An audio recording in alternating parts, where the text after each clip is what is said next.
The Samsung Galaxy S21 Ultra, this was my phone of the year for 2021. When this thing was released, it just absolutely blew me away. But how does that hold up today? That's what we're gonna address in this episode of Tech Rewind, the series where we take a look at devices from the past to see if they're still worth your hard-earned cash. I'm your host, Mark Spurl. Let's put those 10 categories on the board. You know the drill by now. If the S21 Ultra earns 70 points or higher, it'll get my stamp of approval. And if it doesn't, well, you should probably move on and find something else. Let's get this show on the road. Time for Tech Rewind.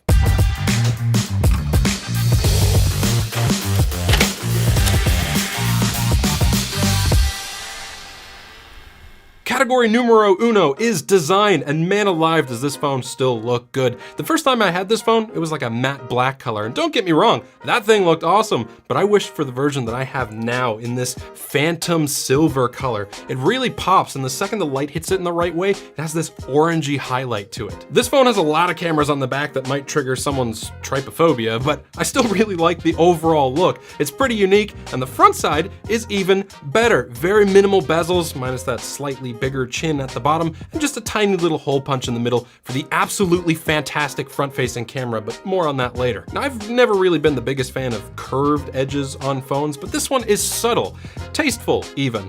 And as you'll see later on in the display category, this front side of the phone does absolutely nothing to disappoint. Category 2 is durability, and that's where we smash this phone off the ground to make sure it can take a licking and keep on ticking. But before we do that though, we should give it just a little bit of a bath to test its water resistance claim. Samsung says it has an IP68 certification, meaning it should be able to sit in a pool of water 1.5 meters deep for half an hour. We're not gonna go quite that deep, but we will leave it in for 30 minutes to see if the phone can survive. Half an hour later, the S21 Ultra is perfectly fine, and after a quick drying, it's time for the drop test. Big success. No scratches, no cracks. Time to move on. The third category has to do with that display, and like I alluded to earlier, this screen is fantastic. We've got a 6.8-inch 1440p dynamic AMOLED 2X display that runs at 120 Hz. Now that's a lot of mumbo jumbo for some of you that are a little bit less tech inclined, so what you need to know is that this is a great display with very rich colors and deep contrast that feels very fast when you're switching between your apps and flicking through menus. It also gets up to a peak brightness of 1500 nits with HDR content, and it's definitely bright enough for outdoor use in bright sunlight too. I've watched many a TV show on this display, and I've always been happy to do so. I've also paired it with a gamepad to play a ton of games, both mobile and emulated, and it is like the perfect size for that. It's like a slightly smaller Steam Deck. My only little gripe that I have with this display is actually the coating on it. Over time, that fingerprint resistant coating has worn down a bit, and my naturally greasy hands tends to sully this fine Gorilla Glass surface rather quickly in the run of a day. How about the speakers? Are you fine listening to your favorite YouTubers out loud, or should you invest in a pair of Bluetooth headphones? Well, like most phones these days, the S21 Ultra has a pair of stereo speakers, but time has not been kind to them. Even with a thorough cleaning, my S21 Ultra's speakers are decent, but not amazing sounding. They're a bit tinny, and strangely enough, they only seem to get loud enough at around the 70 to 80% volume range. Listen, they're just fine if you want to listen to the odd TV show or podcast or something, but I'd consider grabbing a pair of affordable Bluetooth headphones, perhaps even from the sponsor of this video, Soundcore. This is the Space One, Soundcore's newest affordable over-ear headphones with adaptive noise cancellation. The cups have this floating axis design to conform to your head for maximum comfort, and the pads themselves are very soft. There are 40mm drivers in here for crisp, high-res audio that supports LDAC for the most high-quality wireless sound. The Space One is equipped with an upgraded noise-canceling system that provides powerful noise cancellation, especially in those mid to high-range frequencies, and it's actually stronger at voice reduction than JBL or Sony headphones at the same price point. You can change exactly how much noise cancellation or transparency you want with the 5 levels of each in the app. I put the headphones on while playing some cafe noises on my surround sound living room setup, and it actually did a great job with canceling out those mid to high frequencies of people talking.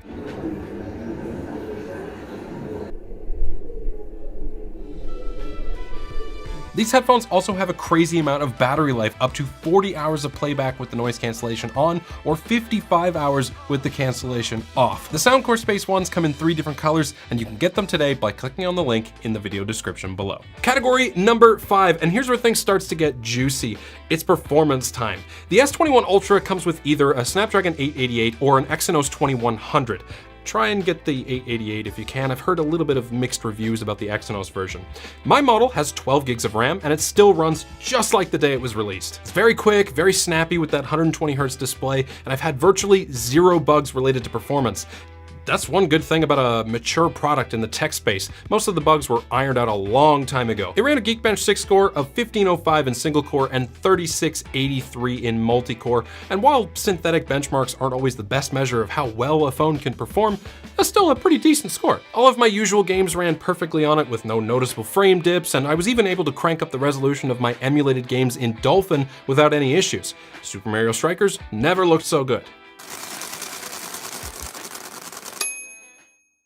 The 6th category, I'm running out of fingers. The 6th category is software support, and the S21 Ultra will lose a few points here, but nothing major. Samsung did announce that the S21 Ultra would be one of the phones that would be receiving 4 years of major software releases, meaning it should receive up to Android 15 plus a few extra security updates after that. At the time of this recording, it's still actually running Android 13, meaning it has 2 major Android updates left before it's left behind. Next up is everybody's favorite, the camera category. The S21 Ultra comes with a ridiculous number of cameras. On the front, there's a 40 megapixel front-facing camera, and then on the back, there are 4 more cameras and a laser autofocus sensor. The zooming capabilities of this camera are still some of the best I've ever seen from a phone. The optical zoom alone is far enough to get close-up shots of things that are hundreds of feet away, but it can go even further than that with Samsung's aptly named Space Zoom. The pictures you can get out of zooming up to 100x start to look more like a watercolor painting than a photo, but even at 30x, the pictures are perfectly usable. And that's just the zoom lens. There are 4 other cameras on this phone, making it one of the most versatile camera systems on a phone that exists today. The only gripe I have with the camera system nowadays is that it really likes to oversaturate green colors. It does make my plants look extra healthy though, so there's that. Everything else about this camera system is fantastic. The 108 megapixel shots have a ton of detail, the contrast is great, it doesn't look overprocessed, except for green things. And the front-facing camera? I'm convinced that this is the best front-facing camera on a phone that's ever been made. Overall, I'm very impressed with the cameras, even after 2 years. Number 8 is something that everybody wants to know about, and that is battery life. The S21 Ultra comes with a massive 5,000 milliamp hour battery, and when the phone first came out, I was getting incredible battery life. After running our standardized battery test on this 2-year-old S21 Ultra, it still had exactly 50% of its battery left, which is nothing short of excellent. It can easily get you through a full day of regular use, and even part of another one if you needed to. We are down to the wire now with the 9th category, charging. Now this one was a little bit disappointing to me. While the S21 Ultra does have fast charging, it's limited to a maximum of 25 watts. In my charging test, it went from dead to full in about 1 hour and 12 minutes. That's faster than I expected given the relatively slow maximum speed, so it must be maintaining that 25 watt charging speed for most of the charging curve. It does also have wireless charging, which gives it an extra point, and reverse wireless charging actually. So if you have a pair of Bluetooth headphones that are dead and they charge wirelessly, you could just slap them onto the back of the phone and they'll charge right on the S21 Ultra. The final and most important category is value. I got this phone on eBay for 480 Canadian dollars, or around 350 US doubloons, which is about the going rate for the S21 Ultra in decent condition. That's not cheap, but for what you get, man, that's a pretty great price. I mean, think about everything I just told you in this video. Amazing display, excellent performance, phenomenal battery life, one of the best camera systems ever made in a phone, and it's gonna receive the next 2 major Android updates. If that doesn't deserve at least a 9 in the value category, I don't know what does. So after earning a whopping 85 points here on Tech Rewind, the S21 Ultra absolutely earns my stamp of approval. If you have a phone in mind that you want tested here on Tech Rewind, let me know in a comment down below. Hope you liked the video, thanks for watching, and as always, have a great day.